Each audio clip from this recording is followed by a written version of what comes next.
Hi, അസ്സലാമു അലൈക്കും. Welcome back to my channel.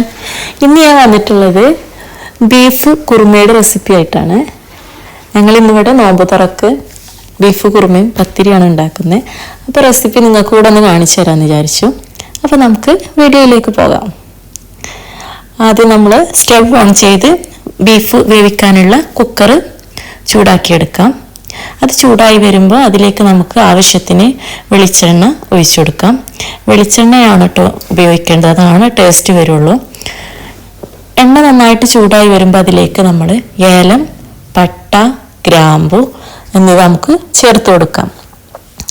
എന്നിട്ട് നമുക്കത് നന്നായിട്ട് വഴറ്റിയെടുക്കാം.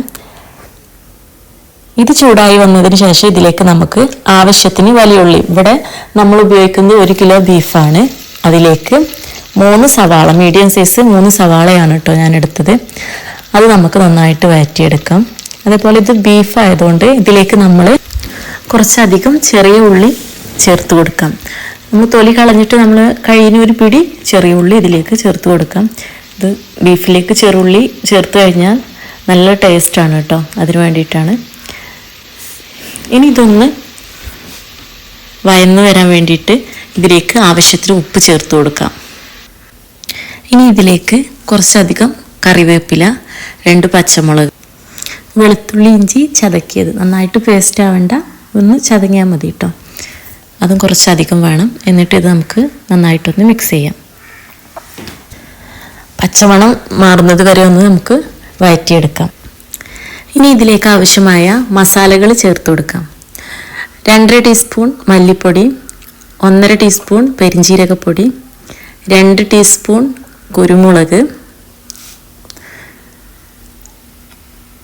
1.5 ടീസ്പൂൺ ഗരം മസാല. ഇതുകൂടെ ഇട്ടിട്ട് നമുക്ക് നന്നായിട്ടൊന്ന് മിക്സ് ചെയ്തെടുക്കാം. ഇനി ഇതിലേക്ക് തൊലി കളഞ്ഞ ഒരു ഉരുളക്കിഴങ്ങ്, കഴുകി വെച്ച ബീഫ് ഇട്ടിട്ട് നന്നായിട്ട് മിക്സാക്കാം. ഇതിൽ നെയ്യ് കുറവായതുകൊണ്ട് ഞാനൊരു 1/2 ഗ്ലാസ് വെള്ളം ചേർക്കുന്നുണ്ട്. നിങ്ങൾക്ക് ആവശ്യമാണെങ്കിൽ ചേർത്താൽ മതി.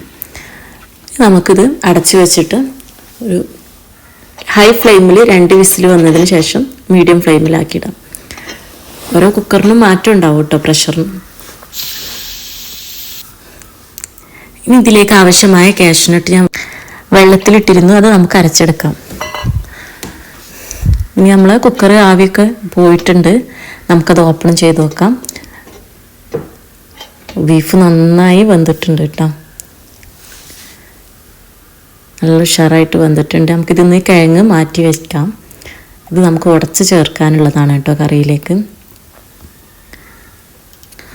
ഇനി നമുക്ക് സ്റ്റവ് ഓൺ ചെയ്ത് വേറൊരു പാന് ചൂടാക്കാൻ വെക്കാം. ഇത് നന്നായിട്ട് ചൂടായി വരുമ്പോൾ ഇതിലേക്ക് ആവശ്യത്തിന് വെളിച്ചെണ്ണ, കുറച്ച് കറിവേപ്പില, 2 പച്ചമുളക് എന്നിവ ചേർത്ത് വഴറ്റിയെടുക്കാം. ഇതിലേക്ക് നമ്മൾ വേവിച്ച് വെച്ച ബീഫ് ചേർത്ത് കൊടുക്കാം. ഇതിലേക്ക് ചേർക്കാനുള്ള തേങ്ങയുടെ പാല് ഞാൻ മാറ്റി വെച്ചിരുന്നു, അപ്പോൾ അതിലുള്ള 2ാം പാല് നമുക്ക് ചേർത്ത് കൊടുക്കാം.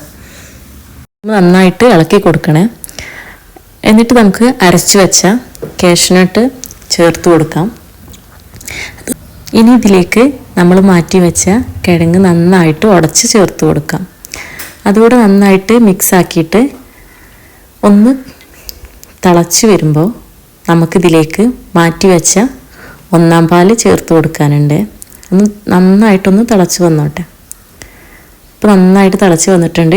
ഇതിലേക്ക് നമുക്ക് മാറ്റി വെച്ച 1ാം പാല് ചേർത്ത് കൊടുക്കാം. 1ാം പാൽ ഒഴിക്കുമ്പോൾ നന്നായിട്ട് മിക്സ് ചെയ്ത് കൊടുക്കണം കേട്ടോ, അല്ലെങ്കിൽ പാല് പിരിഞ്ഞു പോവേ. ഇനി ഇതിലേക്ക് 2 ടീസ്പൂൺ കുരുമുളക് പൊടി, ഒരു 1.5 ടീസ്പൂൺ ഗരം മസാല, ഇത് നന്നായിട്ടൊന്നിട്ട് മിക്സ് ചെയ്തിട്ട് ജസ്റ്റ് ഒന്ന് തിളച്ച് വരുമ്പോൾ നമുക്ക് ഫ്ലെയിം ഓഫ് ചെയ്യാം. അപ്പോൾ നമ്മുടെ കുറുമ ഇവിടെ റെഡി ആയിട്ടുണ്ട്. ഇത് പൊറാട്ടയുടെ കൂടെ, പത്തിരിയുടെ കൂടെ, നെയ്ച്ചോറിൻ്റെ കൂടെ ഒക്കെ കഴിക്കാൻ നല്ല ടേസ്റ്റ് ആയിരിക്കും. അപ്പോൾ എല്ലാവരും ഒന്ന് ട്രൈ ചെയ്ത് നോക്കുക, എങ്ങനെയുണ്ടെന്ന് കമൻറ്റ് ചെയ്യുക. അപ്പോൾ നമ്മുടെ വീഡിയോ ഇഷ്ടമാണെങ്കിൽ ലൈക്ക് ചെയ്യുക, സബ്സ്ക്രൈബ് ചെയ്യുക. അപ്പോൾ ഇൻഷാ അല്ലാഹ് നമുക്ക് അടുത്ത വീഡിയോയിൽ കാണാം.